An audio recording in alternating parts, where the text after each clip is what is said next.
20ஆம் தேதியில் பிறந்தவர்கள் அவர்களுடைய எண்ணத்தையும் குணத்தையும் எப்படி மாற்றி வாழ்ந்தால் அவர்கள் வெற்றியையும் அதிர்ஷ்டத்தையும் பெற முடியும்.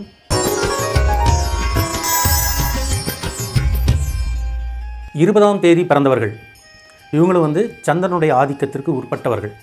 இவர்களுடைய மனசில் பார்த்திங்கன்னா அதாவது ஒரு பெரிய கலைஞனாகணும், ஒரு நல்ல பேர் வாங்கணும், ஒரு பெரிய இடத்துல வாழணும் அப்படிங்கக்கூடிய எண்ணங்கள் அவங்களுக்கு தோன்றும். அதுக்காண்டி பல வகையான முயற்சிகள் எல்லாம் செய்வார்கள். ஆனால் இவங்களுக்கு என்னென்னு கேட்டிங்கன்னா சொந்தமான புத்தியில் அவங்க போனாங்கன்னா அவங்களுக்கு அது ஆபத்தை உண்டாக்கும். இவங்களுக்கு ஒரு நல்ல குருமார், நல்ல விஷயங்களை சொல்லிக் கொடுக்கக்கூடிய ஆள் இருக்கணும். அதே மாதிரி அந்த 20ஆம் தேதி பிறந்தவங்க தன்னிச்சையாக செயல்படக்கூடாது. உங்களுக்கு யாராவது நல்ல ஒரு அறிவுரையை சொல்கிறாங்க அப்படின்னா அவங்களுடைய அறிவுரையை கேட்டு அதன்படி நடந்தால் உங்கள் வாழ்க்கையில் வெற்றியும் அதிர்ஷ்டமும் கிடைக்கும்.